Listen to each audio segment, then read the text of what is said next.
Welcome to the Movies Watch Before You Die podcast. I'm your host, Dylan, along with my co-host, Gab. And today we're going to skip our normal spiel about, why you're listening to us, because today you're listening to us because we have a lovely guest on. We have from the Nando v Movies YouTube channel and the Mostly Nitpicking podcast, Nando. Hi, everybody. Such a pleasure to be here talking about what is genuinely one of my favorite movies that I think most people I know have not seen. Yeah, it's a movie that I feel like I randomly saw at some point and that you are putting up as your movie to watch before you die, which will come across the panel. And that movie is the 1994? Yes, 1994 possible classic, True Lies. So, Nando, what I'm going to have you do now that I normally like to put Gab on the spot for is tell us as spoiler-free as possible, because we're going to spoil this movie afterwards. What is True Lies about? What's this all been about? What am I working toward? You think you know everything about me, don't you? I dive at your bottom. I bloody well ought to. Arnold Schwarzenegger is a spy, and is a spy from cartoons. Like, he doesn't do real spy stuff. Like, he just puts on a suit and does jet skis and snowmobiles and stuff. So he is also a superhero where he lives a double life as a spy and a boring man who does computer sales or something like that. I can't remember what his job, his cover job is. Computer salesman for Techtel? Yeah. So it's like some sort of very, very, generic computer job that his wife, Jamie Lee Curtis. Is bored by immediately, and everybody in his life is bored by. So he, like your traditional superhero story, has like a problem with the balance between his work and his family life, and he's neglecting his wife and his daughter. I mean, his daughter's a teenager. Like, she doesn't care about the stuff he's doing in general, but also it seems like he needs to spend more time with her.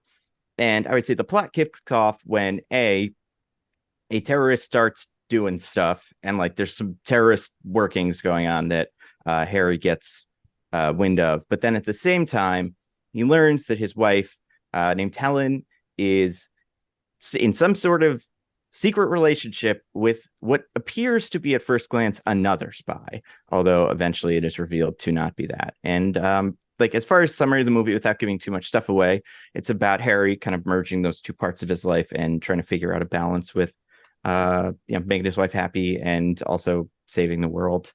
And the daughter is there. The daughter is less of a part of it than it's mostly the wife, but she is in the end. So it's not completely, you can't completely write her out of it. And Tom Arnold is his friend. That's another thing.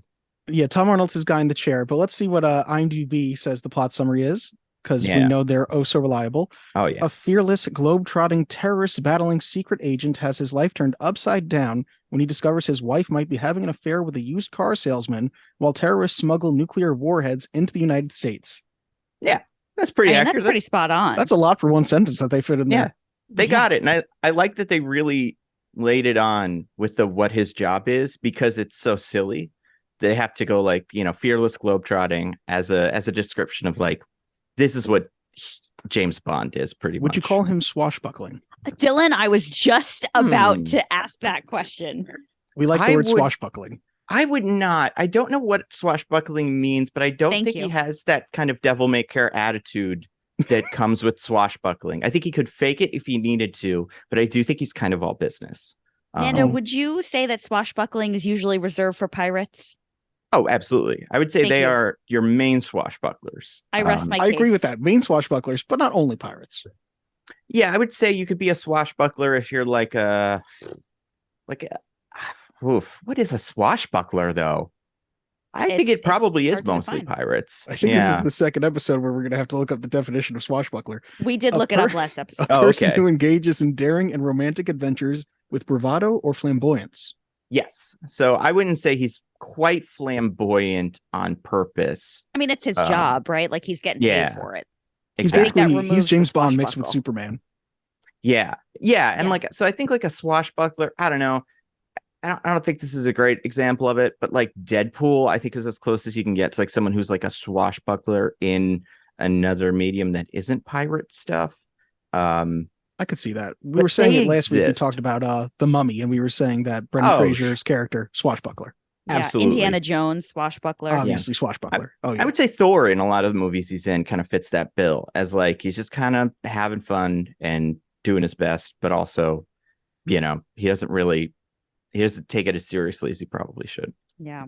Well, thank you very much, guys, and join us next time on the next episode of Swashbucklers to watch before you die. Okay, so I have a tagline here, which I think this is a pretty good tagline. I think I know this tagline. Oh God, no, I forgot it. What is it? It's when a good he one. said "I do," he Yes. never said what he did. Love that. Oh, yeah, it's great. Man, you are a stickler for these taglines because that's good. I like a good tagline. Yeah, I love a good tagline. Yeah. Are there alternatives? No, just the one because it was good. Oh, really? Wow, they hit That's that true. one hard. Yeah. Okay. They nailed it. All right. Is this book or is this based on a book? It is based on a French be. movie, and I have it written down here somewhere that it only came out like 3 years earlier. Based on the French film La Totale. Did I say that right? Who knows? TBD. Dylan's not great with French. I'm not great with I'm barely great with English. It's true. All right. So we have clearly defined what it's about. Let's get down to our opinions. All right. In this critic's opinion, that's just like your opinion, man. Well, I have a right to my opinion, and my opinion is you have no right to your opinion. So, Nando, being that you're the one bringing this in here, I'd love to start with your opinion. I trust that you have some strong feelings about the movie. Oh, yeah. I mean, especially in this era that we're in now of like 2022, I guess is when this happened. But like everybody kind of re-examining James Cameron in an Avatar, like leading up to Avatar 2 and going like, is he good? What's he good at? A lot of the times the conversations about the Terminator movies, the Alien movie he did, Avatar, obviously, and all that weird. What was the one? Is it called The Abyss? The one where it's underwater. Yeah, it's like stuff like that. And I'm always bummed by that conversation because I do think this movie frequently gets left out of it. And in my head, I think it's his all-around best, my favorite of his movies, as a just like super well-balanced action comedy that has what I think are some of the most memorable jokes in a thing like this, as like it both exists and what I think James Cameron's really good at when he wants to be as a parody of this genre, like a James Bond, Brosnan era, specifically spy, and at the same time one of the best action movies of its generation in terms of like effects and stuff like that. I think it's great. I think it's another movie like Jingle All the Way, which was one of my other options here, that utilizes Arnold in a way that is so specific to him. Like it's really hard, I think, to strike that balance. I love a movie where Arnold Schwarzenegger is a giant man with an Austrian accent and nobody notices. Like everybody treats him like he is the Bill Paxton character. But at the same time, I think Arnold Schwarzenegger is very good. Like he's a very good comedic actor when he needs to be. He has a very big face. There's a lot of faces he makes, like that one, I forget what it is, but there's something that's going on where he's in the helicopter following Tia Carrere and his wife. And I think his wife is like, says something about like, is the nuke going to explode? And he's like, no. And then he looks back at his guys in the helicopter and he makes that face like, ugh. That face like, maybe. Yeah. He's a really good comedic actor. At the same time, I think this movie is a fantastic, like, what's the deal with Jamie Lee Curtis? Like, why is she fun in the 90s if you don't like horror movies, which is kind of where I fall there. And I think it's got a lot of really weird little cameos. And like, I think Tom Arnold is great. Obviously, Bill Paxton. This is my favorite Bill Paxton movie. I know people have different, things that they remember him most from. But like, yeah, I think as far as a action comedy, kind of like, it's not a superhero movie, but it plays with those same issues of like your secret identity and balancing your life, family life. It's it's about as good as it gets. It's got a couple of things that have aged weird. I would say a couple of them are in relation to the genre. So like, I think some of the, like, I guess where you go at like the way they're characterizing the Middle Eastern terrorist as like air quotes, I do think that is in part a reaction to how like a James Bond movie at the time would do that. At the same time, it feels a little weird. And some specific lines are pretty awkward to hear, but overall, I think it holds up pretty well. And most of what's funny about it is pretty universal because it is not parodying anything that like actually happened. It's parodying a genre that we're all pretty familiar with, these 90s Pierce Brosnan Bond movies. So yeah, it's one of my favorite like action movies. Honestly, one of my favorite movies to show people, because I do think it's something. It doesn't have, I would say, like something for everybody, but I do think it's hard to not have some fun with. So yeah, that's say, me on True Lies. Yeah, a big thing about it is if you're a fan of the MCU, this is totally what the MCU was doing before the MCU existed. Like if you like action movies that have like, oh yeah, we're going to break up that action with a bit of fun. That's exactly what this movie does. Like, you know, if you could make this movie today and they would probably just change the race of the terrorists to being like, they'd be random Russian, Eastern European guys now. Germans, you know, you could do a Hans Gruber. I feel like that's how, that's probably not like what they should have done, but I feel like that's the alternative, like Bruce Willis Die Hard movies were figuring out around that time. But yeah, besides that. Yeah, I don't think it really, like, I get that there were people who were upset, you know, for obvious reasons about the race at the time, but it really doesn't matter. Like if you did change it to, I think James Cameron had said at one point he added in the script as they were going to be like IRA, you know, Irish car bomber type guys. And he changed it at some point, and it's like, you know, I don't think that it really makes a mockery of them in any way or, you know, anything like that. Yeah. I mean, I wonder if part of it is just like he got the like the actor for Aziz was just so good at the couple of things that he had to do there. I was like, well, he's going to be the terrorist leader because I really like him. Because everybody that's in that part of the movie is also really good. I do think the Battery Aziz bit is probably the thing that I remember most individually about this movie. So like they're not, it's definitely unfortunate, but at the same time, I don't think the jokes are made frequently at their expense. And I think they're some of the best parts of the movie. So, you know, I could see an argument on both sides of it. Yeah. Yeah, I would agree. You said two things that really stuck out to me, and I'm sure you noticed by my gesturing at how much I agreed. And the first is about Jingle All the Way. So I'm not a huge fan of this of the actual genre of this type of action movie. I do love Die Hard, but outside of that, like it's kind of not really in my wheelhouse. But Jingle All the Way is the reason that I love Arnold Schwarzenegger so much. And it's because he's so self-aware while no one else in that movie is aware of him at all. Like, it's just so funny how someone that big and with that thick of an accent can just go like be disguised somewhere. And this movie touched on that in a way that was so funny. And I just love how we've all collectively decided that we're just going to let him pass. So I think that's great. And also, I actually wrote down in a note, like, why did we love Jamie Lee Curtis so much? Like, why was she considered sexy? What is happening? Where did all this love come from?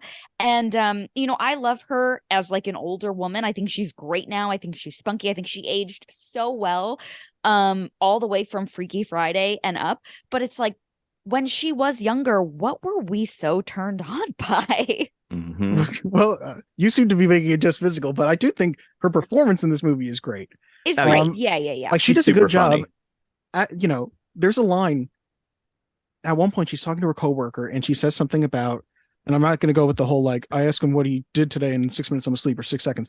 It's this thing where she says something about, you know, Harry, the computer salesman who got called away randomly to a weekend business trip. And I'm like, you know what? She sold me on that line, even though that's the most preposterous thing I've ever heard. Yeah. Boy, she does a pretty good job keeping up with Arnold Schwarzenegger. Is so good at that comedy because, and I wouldn't have put it this way, but I love the way you called it. He has a big face. He does. He just has, he's got such big expressions that it's like everything he does becomes funnier. And it's also, it's partially his accent too, that just like, he can do action and comedy really well. And that's about it. But it's amazing. It's amazing that he can be that funny in a language that is not his first language. Yeah, he really is. Like, it's phenomenal. The arc of his career has, like, I want to say he was definitely born in Austria, I believe, wherever he's from. I think it's Austria. Came over here, decided to be a bodybuilder. That worked for him. And then kind of was able to parlay that into being the biggest action star in the United States for like 10 years. It's pretty insane. And like, he did, you know, stuff like this. He did like Kindergarten Cop, and he did you know, the Jingle All the Way, 3 movies that like would probably go to a Bruce Willis in any other, like, or even like, I mean, it's easy to compare the two, but like a Sylvester Stallone type or someone who is just an American action guy. Yeah.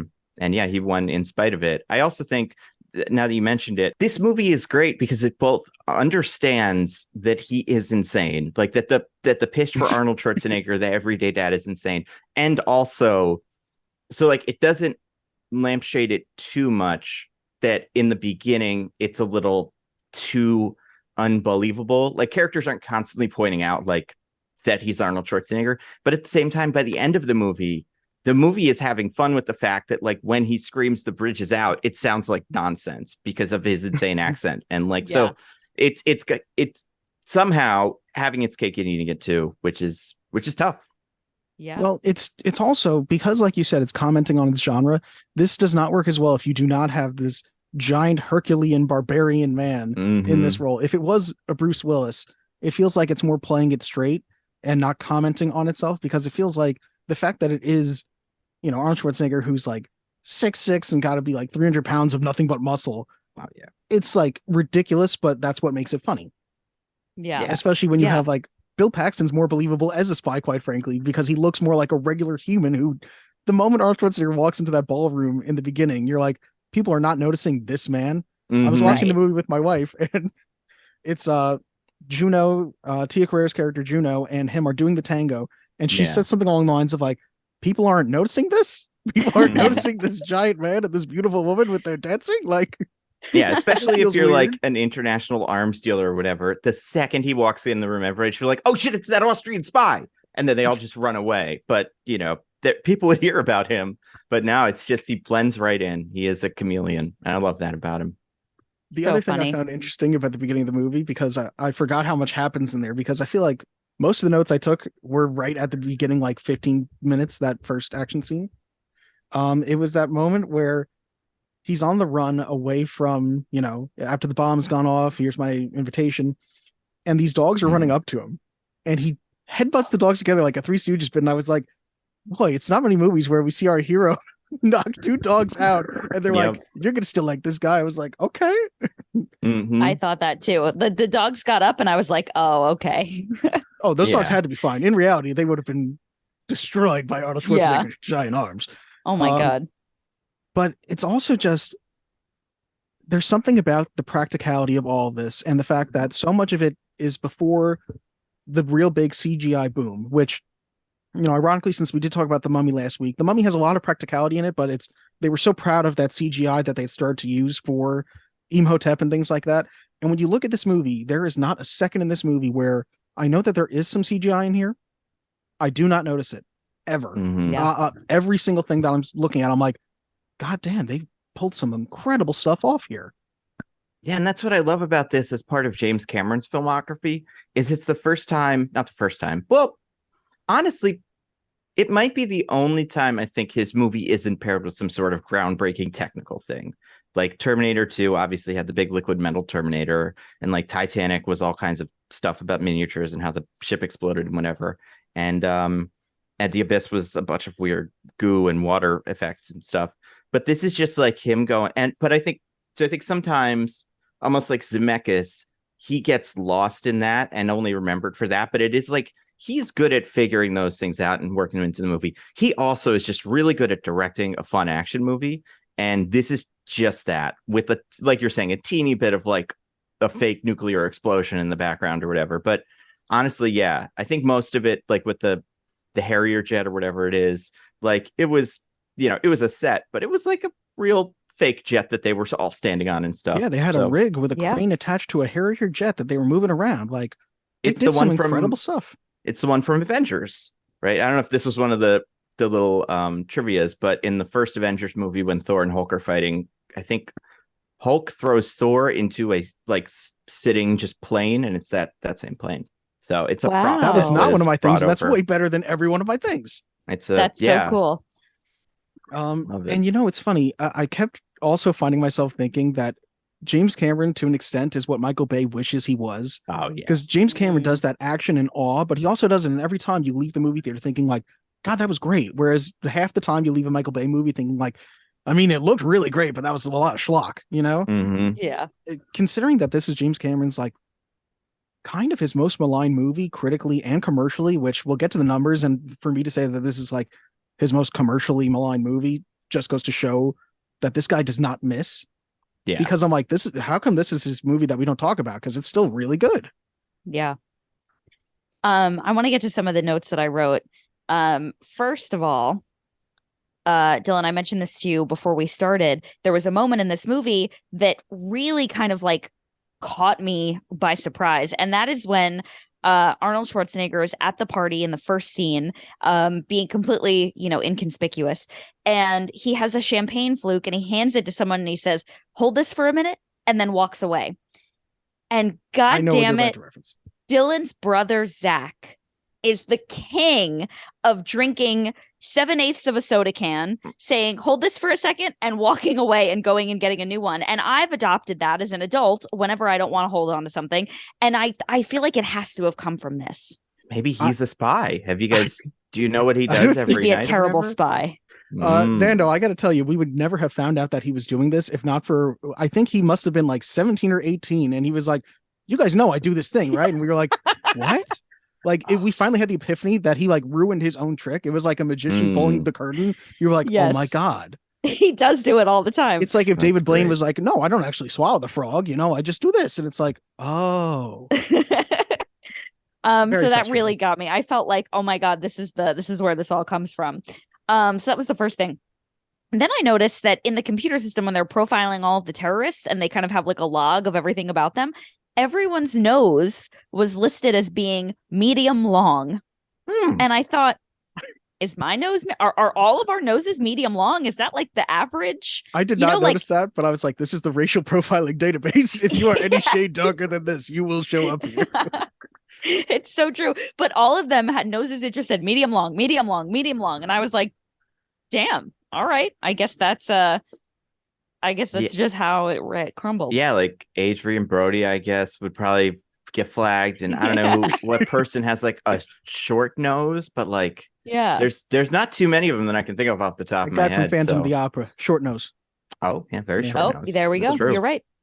I actually wrote down in my notes, and I quote, "She's definitely not having an affair," because here I am thinking Jamie Lee Curtis, who really in this movie is, and honestly in life, ain't nothing special, right? Like, God, I'm sorry. You're coming down on Jamie Lee Curtis hard.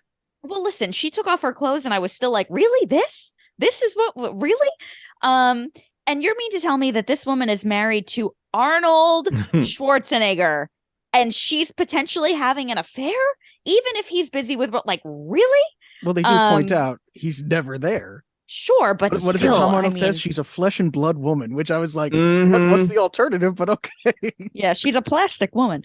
I was just like, there's no way. There's no way. However, though, that is not where the movie jumped the shark for me. I will get to that. Then I wrote, they made Jamie Lee Curtis seem so old and lame. And then I said, okay, now I get it when she was like doing the stripper thing, when she like wet her hair back. Yeah. I was like, oh, okay, all right, I'm in it now. But then she took her clothes off and I was like, nope, I'm lost.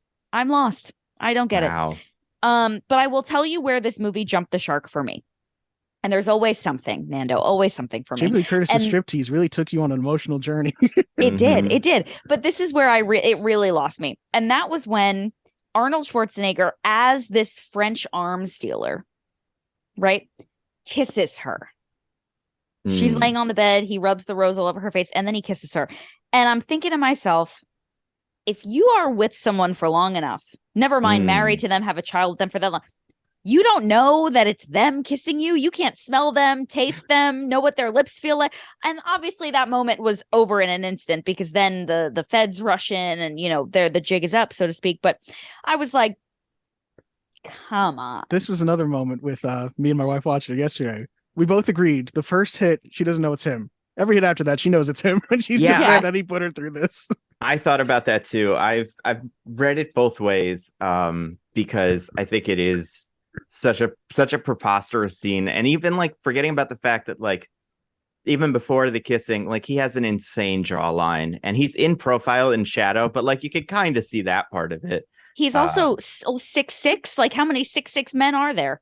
And like sound coming out of a tape recorder never feels like it's in the room. It always sounds like it's coming from a tape recorder, but also you have to suspension of disbelief that, because you guys are right. Like, right. Of course. Well, and she is in a state of mental anguish, like trauma. So maybe she just can't see any of it because she's just thinking she's going to be shot. But it is hiding Arnold Schwarzenegger in general is pretty tough.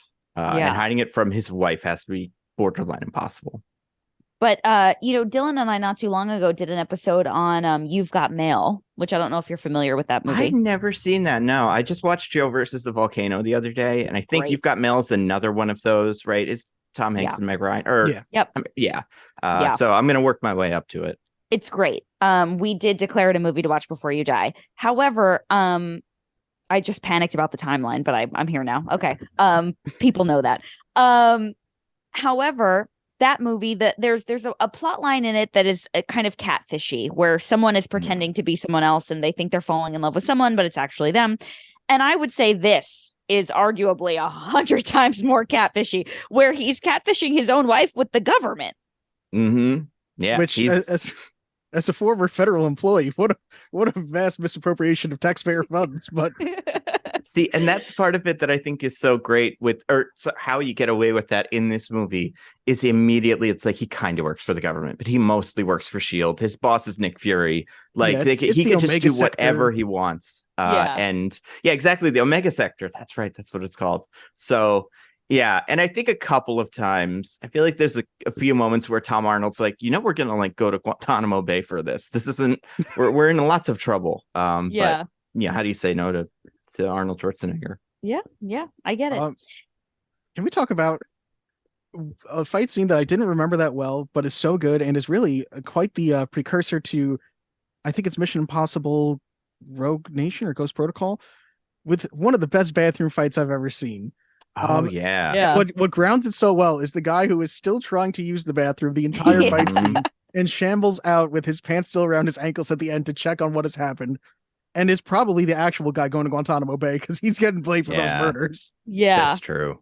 There's a lot of that. There's a lot of like a genuine, sincere kind of action scene punctuated with not like a joke, but like, a joke that is somewhat genre aware, kind of like the horse not jumping into the pool is like, oh right, that's stupid, or like even the horse riding the elevator up and him looking at the other guy in the other elevator, like stuff like that. I think is why this movie works as an action comedy, while it has so many pretty strong action scenes, is you never quite get into it enough and forget that it's also pretty silly.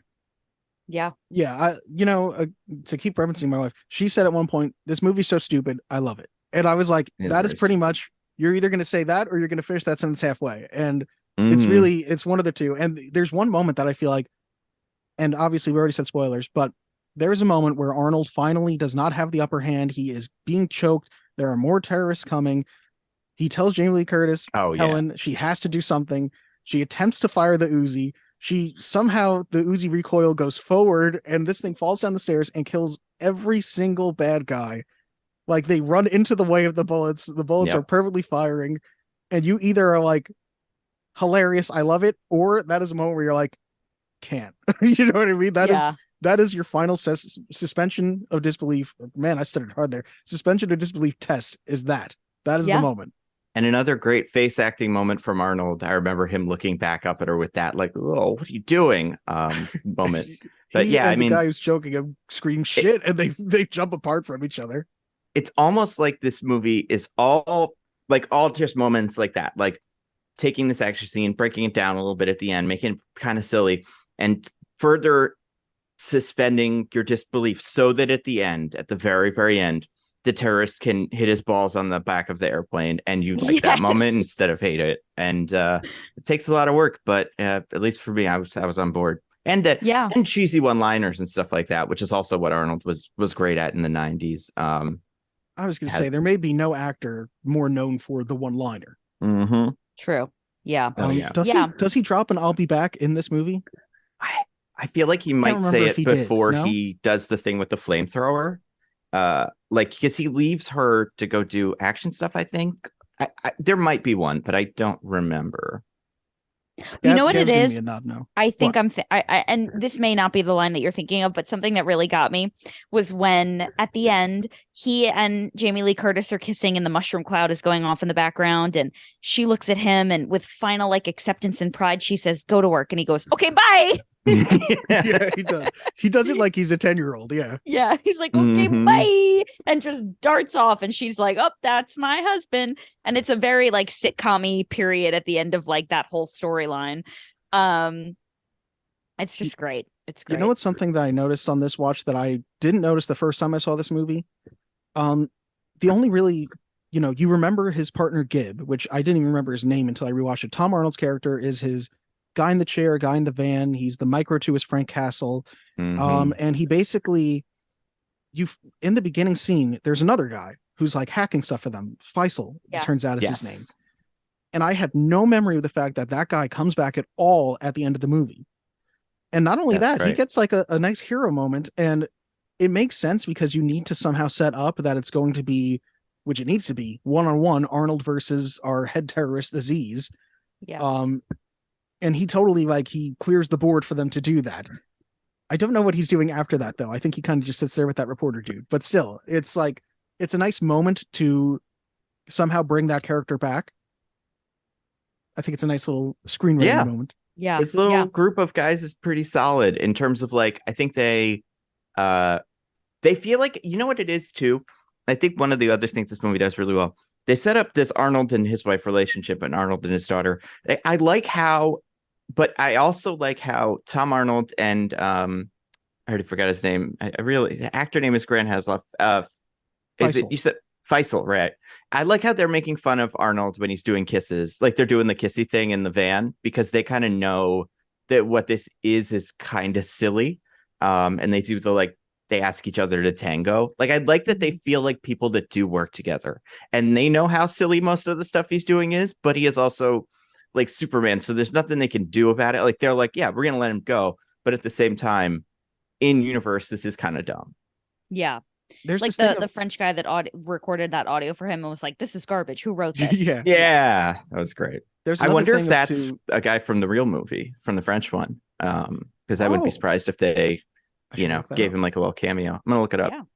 There's another thing also of when Arnold is doing something, you very rarely are worried about Arnold because he's Arnold. Meanwhile, in any scenario where there's one or two times where Tom Arnold's out there and you're like, you know what I mean? You have to be worried about him. And there's a great moment where he hides behind a pole, and his body does not fit behind this pole, but every bullet hits the pole. One other thing where I was like, damn, they did Tom Arnold dirty is they go through x-rays at the beginning, and for some reason Tom Arnold's skeleton is fatter than Arnold's. And I was I know Tom Arnold is not Arnold, but come on. Yeah, that's funny. But it was just a genuinely, he's a good character who is written in a sense that he does get scared. One thing I forgot about, Tia Carrera, man, she gets smacked around hard in this movie. My God. Yeah. That scene was insane. She Where the sells two it women well. are fighting in the limo. Whoa. Well, and at the very beginning, the first time you see Aziz, when he, pretends to be, he's a regular worker, he slaps her twice. And both times I was sold on the impact. Did he actually hit her for this? I was did they agree on that beforehand? Because I feel like half the time when we do a movie and there's a moment like that, we read that behind the scenes, they agreed that he could actually slap her. Yeah. And I didn't find anything about that, but I was like, man, they sold that well. Yeah. Yeah. I wouldn't be surprised. Because now that I'm thinking about it, I cannot remember the moment in the limo. Does the champagne bottle break or does it just bonk off her head? Oh, no. Yeah. She just right. So it twice. That's insane. One of those would kill anybody. But that's part of why I think she works in a way here where she's so she is so insane and so built up as this Bond girl villain that Harry has to fight, that by the end it does take a lot of work to kill her, to the point where I'm not even convinced she's dead when the truck goes off the thing. She probably dies in the nuclear explosion, but besides that, she could come back for a sequel and I'd be like, oh yeah, right. I forgot about the nuke for a second. I was like, we could bring Juno back in True Lies too. Yeah. But she is a great villain for Helen, because Helen needs to be able to beat somebody up too. You know what I mean? There's one thing. The bridge scene is just phenomenal. There was a YouTube video I watched, which I'm going to put in the description below, that was just going over the effects that are used for that scene. Oh yeah, that's incredible. You've got this great mix of miniatures, practical, with like one or two brief moments of CGI. But the one thing that stood out to me that I laughed at is you have the funny bit of the seagull landing on the car that's like right on the precipice of falling, and the car falls down, and the car does not seem to fall that far and does the classic action movie thing. And it's almost like the 21 Jump Street level of it like falls what's got to be like 15 feet from where it's already perched and just explodes in a massive explosion. I was like, why did it just splash? Like, what the hell? And this is another movie, like, and it really does do every single action movie cliche, because that bit also has the foot on the gas pedal that makes the car go faster because the guy is dead. Like that's one of my favorite cliches. And it's the dumbest one. I've never seen it work, but I've never seen it make more sense in a movie. It always has to be something like this, where it's like, I hope this fight keeps going. And then that happens and you're like, oh, good. This is going to be like 20 minutes long. Not only that, they crash into the walls of the highway so many times, but no matter what, that dead man's foot is hard to the ground and it is going. I feel like we have to acknowledge someone we haven't acknowledged yet in this movie who is phenomenal. Bill Paxton, we need to give a little more credit for, because he is so good as Simon / Carlos the Jackal, which I love that name that they come up with on the fly. And I do love the line, would a secret agent piss himself, or whatever it is he says. He's such a good actor, and he's just so good at having like tiny moments and making a meal out of them. It's why he's like legendarily known for, probably the most famous Bill Paxton thing that comes to my mind is him screaming 2 words, game over, in Aliens. And like the character has so much more than that, but he just makes a meal out of a morsel. And I think that he does a great job of that. And, you know, it just goes to show that James Cameron doesn't work with any actors who are slouches either, I feel like. Oh, yeah. I think as far as casting goes, this is like probably my favorite individual bit of the movie. And it's fun because I think like you as an audience member, and like obviously as Arnold, know this guy isn't a spy from minute one. And like you get that little bit where he's firing the gun and then it turns out it's a little dart gun. But also I do think maybe not my favorite comedy beat, because it's not the funniest thing in the movie, but I do love the hard cut from like, what's your secret? I'll never tell you. And then eating a hot dog. Okay, so my secret is, and it's like he's the least amount of threatening, and it just makes him so much more fun to watch. Arnold, there's never a second where you're like, is this guy really a spy though? And this is part of it. Like, because this would be a good cover, and it does seem to fool him, but it's like, no, he can't be. He sucks so much that it's totally convinced. It never fools you, the audience. And I love that there is a beat where the two of them are like, oh my God, it's competition. They might be trying to get to you. And I love that for a moment they think that this could be another spy. Yeah. It's the one, he has the one line that I think if I could go back with I don't even know what it would be, but like an AI voice thing. He has the only line that I would change in this movie, which is how he describes her. Do you guys remember the one I'm talking about? I think I know what you're going to say. I was going to avoid the line, but I won't say it, but it is just so weird. It's like, it's gross, which is fine because he's gross, but it's gross at a level that's like, okay, buddy, I think you guys might have to arrest him now. I think he's a problem. It's definitely like one of those things where you're watching, you're like, okay. And then he says it and you're like, wait, what? I rewound it. I was like, I must have missed that. He goes from being misogynistic to what? Like very quickly. Yeah. And like, I was 5 when this movie came out. So maybe this is something people said and I just missed it, but I don't think so.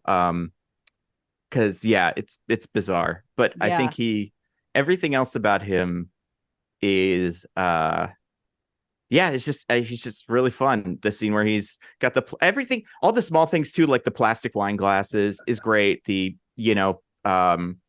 the sitting in coach for the plane, like they do a lot of really small things to make him seem like obviously the shittiest version of a guy like this. Like but she's just that desperate that she will, she'll buy into it because he's fun. Yeah, get that. All right, I think we went over most of our opinions, unless you got something left, Gab. Otherwise, I'm going to start to get to some facts. Let's get to the facts. Let's hear the facts. I want the truth! Face the facts, dokes. Facts have no place with an organized religion. You, the panel, do you guys want to start with should I start with some reviews or should I start with some fun facts behind the scenes stuff? Go ahead, Nando. I'd be curious to hear what the reviews are, because you did mention it before, and I'm like, I could see some good ones, and I could see some ones that don't quite get it. So let's do some reviews. Okay. We always got to start with the grandfather of movie reviews, Roger Ebert, who gave the movie 3 stars and said, True Lies doesn't rank as high as Terminator 2 and Total Recall among Schwarzenegger's action epics for a couple of reasons. The unconvincing interlude where the hero suspects adultery and the perfunctory nature of the plot. Both earlier titles had tighter, more absorbing stories, but on the basis of stunts, special effects, and pure action, it delivers sensationally. Interesting. It's fair. Yeah. I feel like, I think he kind of gets it. I'm surprised he didn't mention anything about like it's funny or like the comedy didn't work for me or did work for me, because I feel like that's the thing that really gets you. Yeah, like that is just a blurb, right. But yeah, I'm still surprised even with that, sort of lukewarm, he gave it the 3 stars. So let's get to some other Rotten Tomatoes people who may or may not be as complimentary. Oz from the efilmcritic.com. This movie symbolizes everything that is wrong with the film industry. Definitely a bit much. Yeah. I don't think he got it. I don't think he gets it. Yeah, I think he missed it. John Nickham from the Lawrence Journal World. Although it's Cameron's weakest feature, it's still pretty good. That's fair. I mean, it's hard to compare movies to like, Terminator 2 and Titanic and other just absolute classics of cinema. So yeah, that's fair. Brian Lowry from Variety, providing its share of fun and stretches, ultimately overstays its welcome with a level of mayhem that will simply feel like too much for any marginal fan of the genre. Which I think if you're a fan of the genre, which I feel like he's pointing out action, you're going to love this movie. Yeah. Like by the time I was getting to fire stunts at the end, I was like, oh my God, this is glorious. I could see someone being like after, I could see the emotional kind of climax of the movie being the jet, or not the jet, the bridge. And then you find out about the daughter and you're like, oh, I thought we were done. Like, I understand that.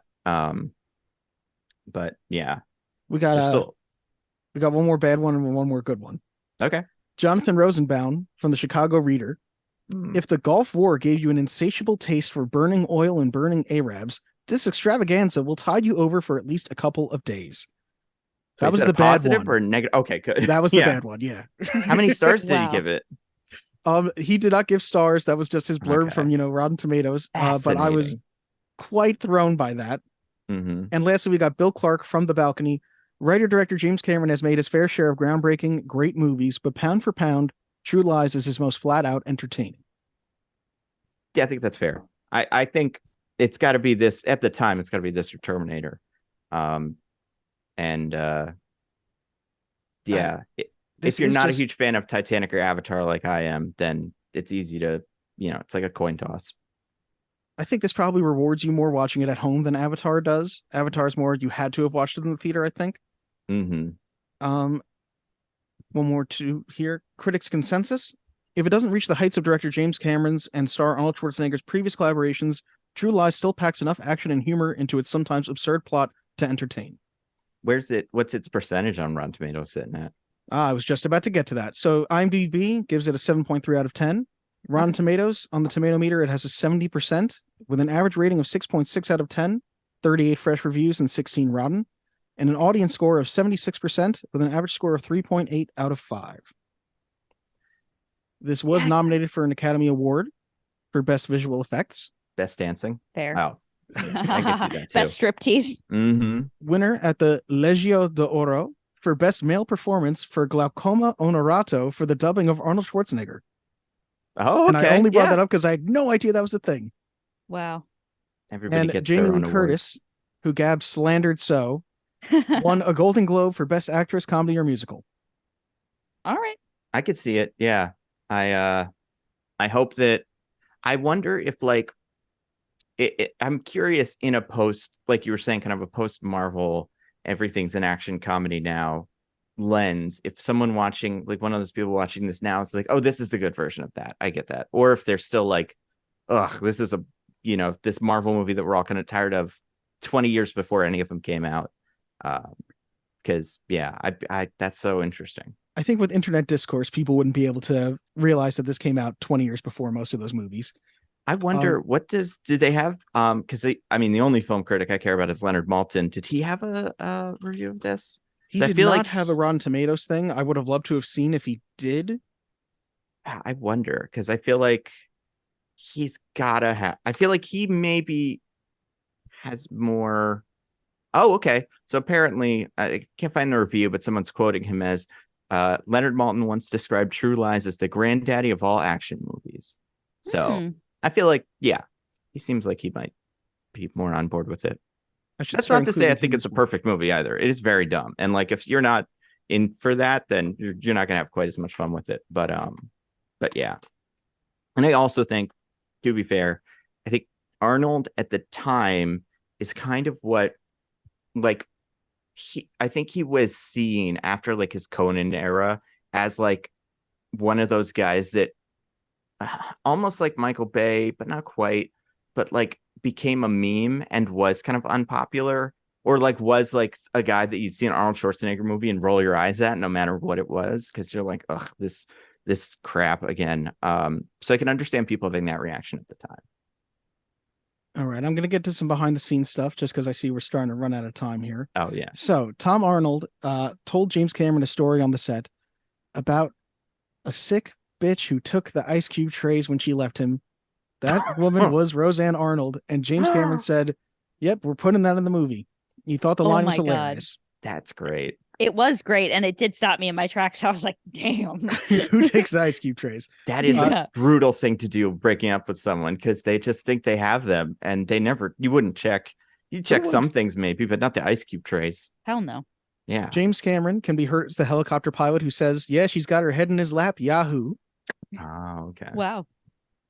According to the Guinness Book of Records, this is the first movie to have a budget of $100 million and made it the most expensive movie at the time, breaking the record of James Cameron's previous movie, Terminator 2. Wow. It would lose the record the next year to the equally successful Waterworld. Oh, okay, yeah. Jamie Lee Curtis said that in his contract, Arnold was going to get top billing, then the title, then it would say starring Jamie Lee Curtis. That makes sense. When James sense. Cameron finished editing the movie, he saw that the film was a domestic epic, a film about a marriage. So James Cameron phoned Arnold and asked him if it would be okay to put Jamie Lee Curtis's name before the title, to which Arnold Schwarzenegger immediately agreed. In the world of show business, as Jamie Lee Curtis said, the credit is such a coveted, negotiable commodity. It was a real mensch move on his part. Aww. I think I mostly included that because I love the word mensch. Who doesn't? That's a good word. Well, and Arnold is the only, because in 1990, whatever it is, 7 or 8, he was the only actor to get the credit above the actor that played Batman in a Batman movie.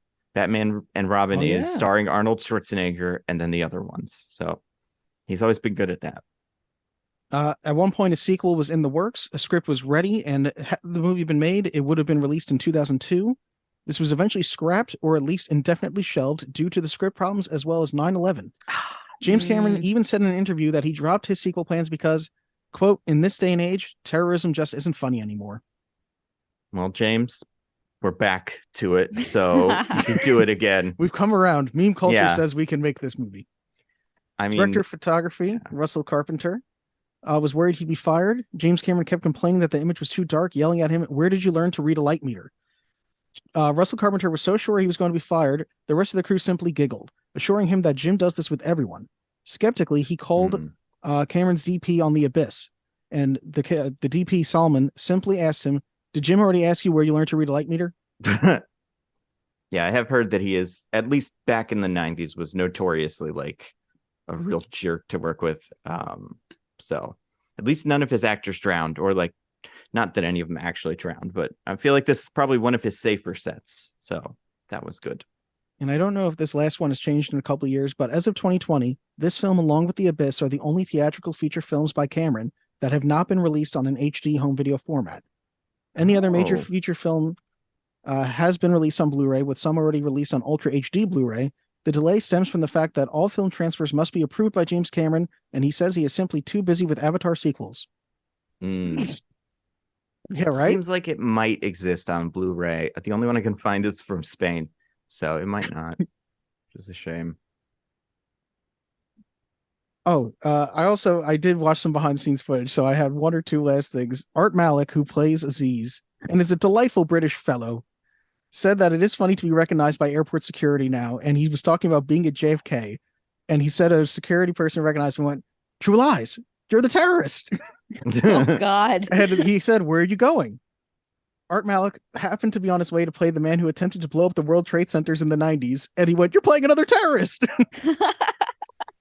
That's great. And I mean, listen, when you're good, you know? Yeah. Last thing here, Kumail Nanjiani told Jamie Lee Curtis on The Late Show with James Corden that her striptease dragged him through puberty, starting that scene as a boy and ending it as a man. So take that, Gab.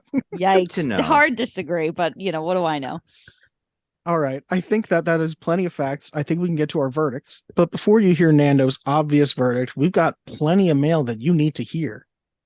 You need to hear. Unsure why I went with that, but okay. I like the repetition. What was it I said last time? Open up your ear holes. I'm putting mail in them. Yes. Mail time! When you control the mail, you control information. Mom asked me to ask you if there's any mail for us here by mistake. What? All right, we're off to a good start. Yes. Okay, so we got some comments on The Mummy. First, we have a comment from Tapioca Pudding. Oh my God. Who wanted to make sure that we know they're called flesh-eating scarab beetles. Oh, pardon us, Tapioca I don't know what Pudding. we said imprecisely last time, but the mistake will never be made again because we already talked about The Mummy, so it's not going to happen again. Yeah, and I'll never talk about that movie again. So Lies, I will make you. Mark Aquino, who also listens to Jump on the Batwagon podcast. Nice to see more people. I'm slowly going to siphon off that entire podcast audience over to here. Yeah, that's my master plan. I'm who with said it. At 31 minutes and 23 seconds, Gab not liking archaeology of all things just strikes me as funny for some reason. I don't like uncovering things from the past. The past sucks. Why can't we just live in the now, man? That being said, I will gladly donate $5 on Venmo to the most important cause of all, being her new favorite listener. Wow. So that took me on an emotional roller coaster because at first I was like, well, fuck you, dude. I don't know. I just don't like archaeology. To be fair, maybe I misinterpreted the tone because I made him sound like a dick just then, being like, I like archaeology. Although, so listen, at the end of the day, though, with $5, it doesn't matter. With $5, he can call me whatever he wants. He'll still be my favorite. So therefore, like, you know, it is what it is. Until that day, though, talk is cheap. Yes, 100%. Until that day, he is still not even on the radar of my favorite listeners. But all that could change with a simple Venmo. You are behind almost 5 people. And our last comment on The Mummy, but of course not least, Scotty Cameron. Of course. Who started with song lyrics, but I don't know the song, so I'm just gonna put Maybe I will. I stand alone, feeling your sting down inside me. I'm not dying for it. I stand alone. Everything that I believe is fading. I stand alone. Inside, I stand alone. Nope, I do not know it. In fairness, though, unless he quoted like 3 very specific artists, I probably wasn't gonna know it. I mean, it wasn't gonna be like, if you want to be my lover, you gotta get with my friends. Like, I assumed it was gonna be a pretty specific reference. That's fair. Wrong movie. This is The Mummy, not The Scorpion King. I've only seen The Scorpion King like once, like 15 years ago. So it makes sense that I wouldn't get any reference to a song from that movie or adjacent to it. Right. The Mummy, the first movie, was fun from what I remember. I remember liking Brendan Fraser in the film and thinking some of the action was cool. It wasn't anything particularly special, but a fun time nonetheless. Much better than the sequel, which I also saw a long time ago. In fact, I saw both The Mummy and The Mummy Returns on Cartoon Network whenever Cartoon Network would play movies. Cartoon Network played movies? That's bizarre. I do not recall that at all. I have no memory of this. It's partially why I conflate the two films and sometimes forget that The Rock is only in Returns, not the original. I also get clips of The Scorpion King in my head because I've seen the music video for Godsmack's I Stand Alone. There you go. Now I know it. Godsmack. What a name. I don't think I feel like I've heard the name because Godsmack stands out, but I have no idea what type of music that is. Yeah, it kind of reminds me of Gobstopper. The everlasting Godsmackers? Yeah, yes, exactly. Yep. Yeah. I didn't realize The Scorpion King was a Mummy spin-off centered on The Rock's character from The Mummy Returns. At least I know none of these Mummy movies has Tom Cruise in them. That's the more recent one. It's funny you bring up that Stephen Sommers directed G.I. Joe, Rise of Cobra, and Arnold Vosloo starred in that movie, because Brendan Fraser has a minor role in that film. He played Sergeant Stone in that film. He's effectively the drill instructor for the Joes and honestly looks more like the character Flint than Flint did in the sequel Retaliation. It's also, I'm like, we do not know G.I. Joe well enough, Scotty, but I'm going to take you at your word. It's also funny that The Rock appears in the second G.I. Joe film and the second Mummy film. The G.I. Joe movies, what disappointments. Maybe one day a director who cares about the material will step in, or maybe G.I. Joe is a franchise like Daredevil and the Punisher and is better suited as a streaming or TV series. Funny enough, the Mummy franchise has a connection to another Egypt-based action flick. Last year's Black Adam featured The Rock in the titular role of Black Adam. However, he is not the only actor from the Mummy. Oh, lost my place. He is not the only actor from the Mummy franchise to play the part of Black Adam. Arnold Vosloo voiced the character Black Adam in the straight-to-DVD film Superman Shazam: The Return of Black Adam 12 years before The Rock brought Black Adam to the big screen. Huh.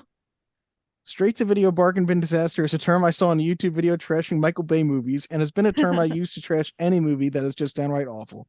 It's particularly fitting most of Steven Seagal's recent movies because 90% of the movies he's in these days are straight-to-video releases. One last thing on Steven Seagal, Gab. Did you know that he had a reality show where he was a deputy of the law? Okay, so I want to unpack this for a second. A reality show in which he was a deputy of the law? It's like Cops, but it's Steven Seagal as the cop. But is it a reality show if he's not a cop in reality? No, like I don't know if he was like a real cop. Like I think he was with cops, but he was like deputized to be with them or something like that. I think it's called Steven Seagal Lawman, and I saw like 2 episodes of it, and it was fine. So what is? Wait, hold on. Deputized. First of all, I thought deputies were like cowboys. What do you mean you thought deputies were like cowboys? Like I thought. You know, sheriffs still exist, right? Yeah, but I mean, like, so does the Queen. It doesn't really mean anything, right? Like, isn't it just Gab, a title? You and your big city tendencies. There are still sheriff's departments all over the country. Yeah, in places like where Tremors was from with 14 fucking people, no? No, there are sheriffs. There are places where sheriffs cover a lot of population. I don't know. So hold on, but we've gotten away from the point. So if someone can be deputized, like, to me, that sounds like a baptism. I mean, you could be baptized. Yeah, there are both things that you can be eyes. Don't get trumpetized. Right. Well, that makes that reference means very little on the episode we're recording for, but oh, you're right, that won't make sense, but it might in a few weeks in the future. Yeah, stick around to be trumpetized. Deputized. Some officers will be deputized as federal marshals, temporarily act or speak as a deputy. A deputy of what? What is a deputy? A deputy of the law, Gab. What does that mean? You serve under a sheriff. They're cops. But what They're does cops. that mean? It's another term for cops. All I know is Woody the cowboy called people deputy, and I thought that meant that they were like his wingman. Yeah, basically. Because Woody was the sheriff? Woody is the sheriff. He's Sheriff Woody. I'm just so confused. I don't know why, but okay. I have another question. Do you want me to move on from this? Okay, sure. Yeah, but I have another question. Ask away. When you My record... extensive knowledge of sheriff things will be used here. Go ahead. No, it won't. This has nothing to do with deputizing anybody. When you record this, does it record the video or just the audio? No, it records the video. Okay, so you can do the weird thing. You can see the weird things I do when you're reading. To be honest, I don't normally look. Should I be? Well, I have a bit of a cold right now, and I feel like I'm trying to spare you the details. So every time you look down to read something, I like grab a tissue and like start messing around with my nose. And I just wanted to know if you were going to be able to see that later. You know, before you had said that, no one who's listening would have had any idea that you were doing that. Yeah, but I like to keep the listener abreast of what's happening in real time. Okay, well, now the listener knows that, yes, I did see you shove some tissues into your nose. I was going to make a big deal out of it. Well, I appreciate that. You're a gentleman. Anyway, moving on. Now that we're done with the comments, let's move on to some emails. Please. We got a couple short ones and a couple long ones. So let's start with one of the short ones from Jeff. 2 suggestions, and these are very brief. It's just 2 movies he's suggesting. So get ready to add them to our ongoing list. Okay. First is the 1994 film Hackers, starring Matthew Lillard and Angelina Jolie. I'm intrigued. Have you seen it? No. I have. The second one I have not seen, The Best Little Whorehouse in Texas from 1982, starring Dolly Parton and Burt Reynolds. So that's a dare I say musical? I have no idea. I think it's a Broadway musical that the movie may have come first, the musical may have come unclear. I don't picture Burt Reynolds in a musical. I mean, Dolly Parton would make sense, but I don't picture Burt Reynolds in it. Yeah, I don't know. Is Burt Reynolds still alive? Nope. Oh, R.I.P. Yeah. All right. Anyway, thanks, Jeff. Moving on. R.I.P. Burt Reynolds. Pedro Enrique, thoughts on nearly everything. This email is gigantic, and I'm sorry. Oh, boy. Hello, Gab and Dylan. Here is another email from Pedro, the Brazilian blip in your analytics. Before I start, obviously, you had to send these all in one big email because it takes a long time for it to get from Brazil to here. Sure. That's what I figured. Before I start, Gab, if I wasn't a broke-ass theater student, I'd send you some money, but alas, I cannot. What a sweetheart. Thank you. That thought is nice. It means nothing realistically in terms of who my favorite listener is, but I appreciate it nonetheless. Does the thought put Pedro above Mercatino? Who's that? The person who just a moment ago said that he would send you $5 but has yet to? Oh, no. I mean, it's essentially the same thing. Mm-hmm. Put your money where your mouth is. Money Promises, gets you promises. the results. All right. Anyway, continue. Anyway, since my last email about Die Hard, I've been trying to catch up. I'm going to send some quick thoughts on all the movies that I managed to watch in the controversial Air podcast order. This might get too long. Skip at will. First of all, I just so appreciate that somebody is going back and watching these movies that you and I are each recommending. That's so nice. Wait, he's watching the movies or he's listening to the episodes? Send some quick thoughts on all the movies that I managed to watch. Wow. So I figured that he's saying he watched these movies. Yeah. You're right. Wow. That is so nice. All right, let's hear it. Firstly, Raiders of the Lost Ark. I still enjoy this film. This is one of the film series I bought for DVD back in the day, so I've watched this sometimes already. The most awkward part for me is the whole Indy Marion relationship and her age. Yep. I didn't think about it many times when I was a kid, but now it just keeps popping in my head during the film. Never liked the second film, always loved The Last Crusade. Anyways, even with all the issues, I'd say this is still a movie worth watching before you die. Well, that's your opinion. I agree with it, and I used to love the second movie, Temple of Doom, and upon rewatch, it's probably the worst one of the original three. Hot Fuzz. Love it. Will always love it. Out of all the films in the Cornetto trilogy, this was always my favorite. It is the perfect joining of a great comedy script with the insanity of Edgar Wright's directing, both enhancing each other in the process. This is a movie worth watching before you die. I'm liking Pedro so far. Pedro agrees with a lot of my thoughts. Well, I guess Pedro should send you money? I don't know. People don't need to send me money. No, you're right. They need to send it to me. Continue. Send all your money to Gab. Clerks. Kevin Smith, always a favorite of mine. I really still enjoy Clerks. I like how Kevin writes these flawed male protagonists in his films. They never felt forced like in others. This is not my favorite of the Views universe. That would be a tie between Chasing Amy and Dogma, but Clerks is still worth watching before you die. The Thing. In my top 5 favorite horror films, number 1 being another John Carpenter classic, Halloween, The Thing is just the perfect horror film in my opinion. Everything is done perfectly. The practical effects are still the best I've seen in a film. The tension and body horror still kills me during rewatches. This is worth watching before you die. Oh no. Miss Congeniality. Oh. I'm sorry, but this one was not for me. I think rom-coms in the early to mid 2000s were dying a slow and horrible death, and to me, this is in the middle of the road for these types of films. I laughed sometimes, but never had a really big moment for me. I thought it was okay. Would not watch before I died. Too late, you already did, Pedro. Also, I tried watching the second one, but I don't think I made it to the 1 hour mark. The second one is terrible. Oh boy, I didn't even know there was a second one. There is. It reminds me of Legally Blonde, where I think the first is very much a cult classic and the second one is also terrible. Oh, yeah. Black Swan. I love this one. The visuals, the performances, everything. Darren Aronofsky directing just really makes this psychological horror work so well for me.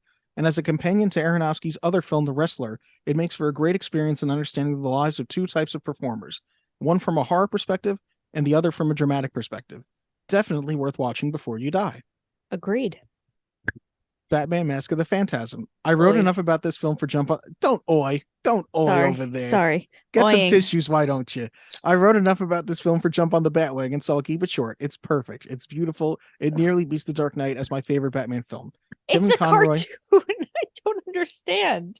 You can't love cartoons, Gab? No, but I've never heard a cartoon described as it's beautiful. It's perfect. It's like it felt like a Cartoon Network Saturday morning special. Wow, Gab. You look foolish right now. Animation can obviously be beautiful. No, I'm not saying it can't be. I'm just saying this animation didn't strike me as like, I don't know. I just continue. You are upsetting like 90% of our audience right now. No, I mean, they already know because I'm sure they listened to that episode already. Like, I am who I am. Thumbnail of this They're video. Still just sending me money. Tissues. It's beautiful. It nearly beats The Dark Knight as my favorite Batman film. Kevin Conroy and Mark Hamill shine as Batman and Joker. Worth watching before you die. Tropic Thunder. Blast from the past for me. I never watched this movie many times. He was not kidding. This is long, but we're nearly at the end. Okay. Tropic Thunder, Blast from the past for me. I never watched this movie many times, but it's always a good time. A lot of clickbaity discussions are done today on this film, but if you see it as it's meant to be, a parody of Hollywood, it's obvious how funny this film is. It is worth watching before you die, especially to see the insane Scientologist do a silly dance. Yeah, agreed. National Lampoon's Vacation.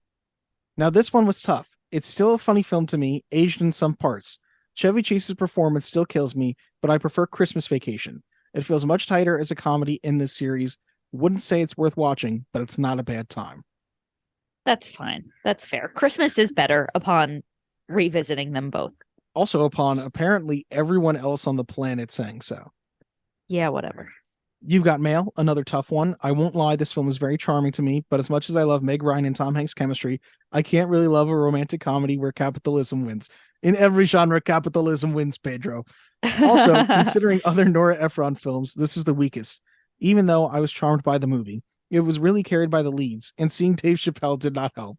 When Harry Met Sally and Sleepless in Seattle are just so much better Nora Ephron rom-coms that this pales in comparison. This one is not worth it for me. There are much better Nora Ephron films to watch. Yeah, okay. Sleepless in Seattle is coming, everybody. Hold your horses, calm your pits. It's on the way. Calm your pits? You've never heard that? I've heard calm your tits, which I don't feel good about saying. Oh my God.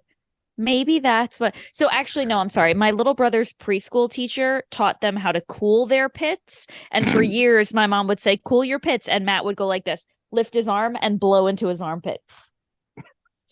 Cool your pits. That makes sense why they wouldn't tell them the actual version of that. Yeah, I can't. I mean, I'm 30 and it just dawned on me when you said it. Wow, amazing. Anyway.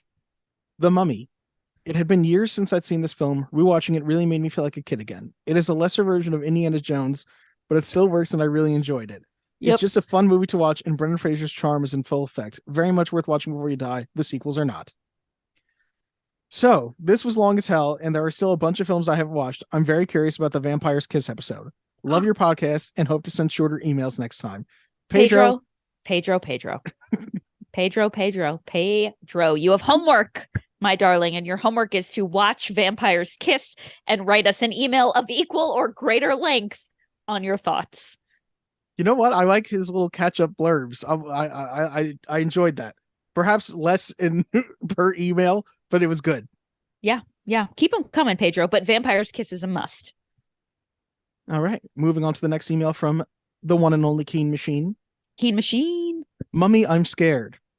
Greetings, Dylan and Gab. I remember being a younger child and staying over at my grandparents'. My grandfather was watching The Mummy late at night, and it terrified me. As I went to bed, the guest room shared a wall with his TV, so I could still hear all the scary things that were happening. Ever since then, I've never dared to go back and watch it. Now that it has failed to reach a mutual verdict of approval, I feel vindicated in my irrational decision to never watch this film. Also, love the mid-episode guest appearance. You go, Cassidy. I don't know why in my mind that was you go, Glenn Coco type. Dylan, the story of your grandma trying to haggle the scammers over the phone kills me. She out-finessed them for sure. Gab, your story about Tom Hanks had me laughing out loud. Therefore, I took the liberty of designing your clickbait video thumbnail for whenever you're ready to retell your truth as a vlogging influencer. Attached. I'm going to show this to you in a second. You know what? I have to show it to you first because before I get to other parts of the email. Oh my God, that's hilarious. You're giving me more work, but I will put this up in the video. Please. And also, I need to share with you so you can share with everybody else the video of me crying. Because I forgot to send it to you. I'm going to send it to you right now while we finish this mail segment. So continue. Speaking of clickbait, I appreciate the gone fishing compliments. Red and Cat, thank you kindly. I don't yet know what movie was just discussed at the time of this reading, but I do know the chances I've seen it are probably slim. Haha. My quote of the week, make sure you Venmo me so that I like you. Key machine. I mean, I'm out here just doing what I got to do to get by. No, that was said by Benjamin Franklin. Oh, interesting. Yeah. Amazing. Keeping the email chain going, we got 2 more from Scott, who actually made the music for our podcast at the beginning there. So thank you, Scott. Scott, who I have known for, at this point, more than half my life. That is scary. You've met Scott, of course, right, Dill? Yes, I've known Scott for more than half your life. Yeah, I know. It's crazy. Crazy. Anyway, Scott, very important person in my life. Miss you. Let's get lunch soon. Anyway, continue. The Mummy. Please don't make plans during our podcast. That's I'm like, Scott, what are you doing on Thursday? Free? We'll wait for his answer. The Mummy. Okay. I'd like to add one thing to your discussion of The Mummy that the 3 of you tragically overlooked. They're all really hot. Fraser and Weiss, either pronunciations, Faux Billy Zane, Anaxunamun, all very formative in my sexual awakening. Thank you, Scott. Oh boy. This is okay. Yep. Not to be ignored. They're all very, very attractive people, except, Benny's not looking so hot in that movie. No, especially not in Whiteface, but anyway. He's not in Whiteface. And lastly, we got an email from Vitz. That's all he said? That's all he said, yeah. Oh, he told me, he was like, you guys didn't talk about how hot everyone is. Actually, wait, I'm going to send an email about it. And I thought maybe there would be more elaboration. How much more is there to say? I don't know. He's Brendan a man Fraser, of many hot. words. Rachel Weisz, hot. That's I about just it. I didn't really think that, but okay. Well, you're a very harsh critic. I guess. As we can tell from your comments on Jamie Lee Curtis in True Lies. Yeah, honestly. Side note, I mean, if Brendan Fraser or Rachel Weisz want to send me a Venmo, my opinion could be swayed. I think it's unlikely, but I'll await next week for what you tell me. Thank you. So, our last email from Vitz. I rewatched The Mummy and all I found was sand and blood and aged CGI. That's incredible. Man, oh man, do I love this movie. Such a fun and entertaining watch. I love the characters and actors and is my favorite mummy-based movie, which come to think of is not a whole lot. I don't know, mummy movies don't really do it for me, but this one is a true gem. It's got some great action, a story with great heart, good comedy, good horror elements, great eye candy. See, Vitz knew that they were hot. Wow. And CGI that is, well, great for its time. Yeah, that did not age very well. But it was so good back in the day on the big screen. Those scarabs haunted me when I was younger. Honestly, excuse me. They're not called scarabs. What were they called, Cap? Do you remember? No, I fucking hated this movie. I don't know what they were called. I'm not going back to that comment to check it out. Flesh-eating ancient scarabs, I think is what it was. If I had to make my best guess. God damn it, I'm doing it. I'm going back now for this. Flesh-eating ancient scarabs. Oh, so close, Gab. Flesh-eating scarab beetles. Ah, God damn it. But thank you for playing. Yeah. Now I got to find my place back in Vitz's email. Okay. That did not age very well, but it was so good back in the day. Blah, blah, blah. Those scarabs haunted me when I was younger. They haunted him. Yes. Honestly, I wish the other 2 movies in this franchise kept the same heart as this one did. I count Scorpion King as its own movie, like Tokyo Drift is to The Fast and the Furious. This is going to be a short email. I don't have much additional insight, and you 2 covered most of what needed to be said. I would just be a Dylan echo chamber on this one. This is a movie I recommend to watch before you die. It's great, and if anything, it's the best mummy-based movie. Vitz's recommendation, go to Universal Studios Orlando and go on the Revenge of the Mummy ride. Huh, okay. I mean, are you providing tickets? Yeah, Vitz, are you gonna sponsor our trip? Because I'm down, Vitz. Just let me know when. I think there's actually a video on YouTube of the Mummy ride. What are you looking that up right now? No, I'm not, but I will tell you why I think that. There's an episode of Impractical Jokers where they are in Universal and they're making fun of this guy who's sitting on a curb watching the video on YouTube instead of going on the ride that is like 10 feet away. Maybe he wanted to know how scary it was. Maybe. I have some personal recommendations for you both if you haven't seen them. Dylan, Bubba Hotep stars Bruce Campbell as Elvis defending an old folks home from a soul-sucking mummy. If you know Bruce, you know what kind of movie you're getting into. I have seen it. I have it on DVD, and I love it. What? Wait, hold on. Where does Elvis come into that? Bruce Campbell is Elvis in an old folks home. So in the movie, Bruce Campbell plays Elvis, who switched with an Elvis impersonator because he was tired of the fame. And when the Elvis impersonator died, nobody would believe that he was real Elvis. Okay. Yeah, What? that's a fair reaction.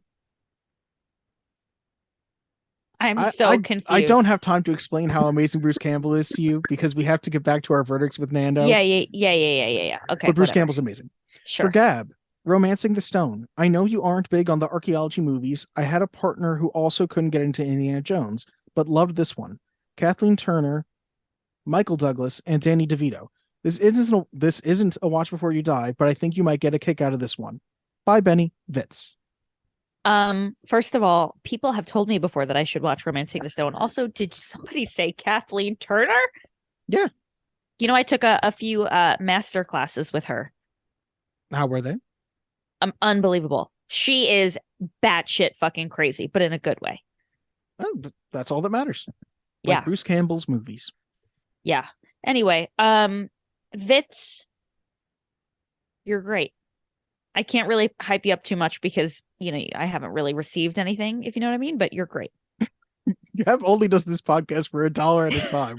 For just $1, you can get another podcast episode from Gab. Well, I mean, listen, I want to monetize the best that I can. And since we don't have any sponsors and we don't really know how to use the internet, this is all I have. You guys can't see it, but she's holding up tissues with one hand and a cup, jingling it with change in the other. Vince, I appreciate your emails. Everybody else, I appreciate all your emails. And I appreciate the personal recommendations because you know what? You nailed it. I do like that movie. But now we're going to get back to Gab, me, and Nando talking about what we think on True Lies and whether or not it is a movie to watch before you dies. And why people are so fucking obsessed with Jamie Lee Curtis. Should we start with you, Nando? Because I think yours will be the most obvious. Do or do not. There is no try.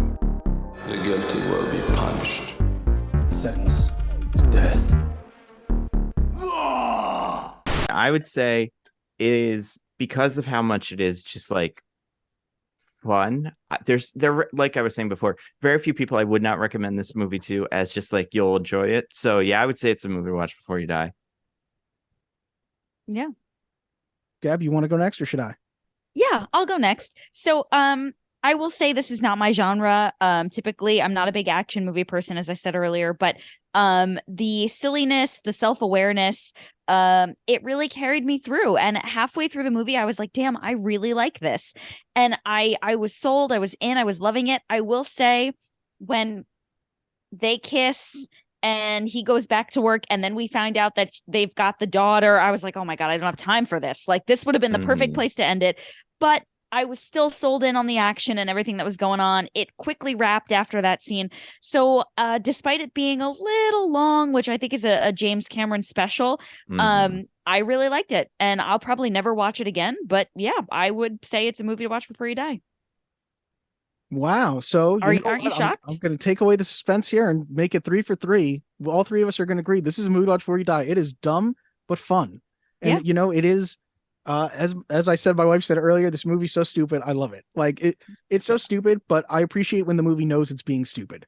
Yes. Absolutely. Yeah. I would die to be able to write a line as good as, did you kill anybody, Harry? Yes, but they were all bad. Delivered the way that he delivers it. Like that is probably my favorite individual line in the movie.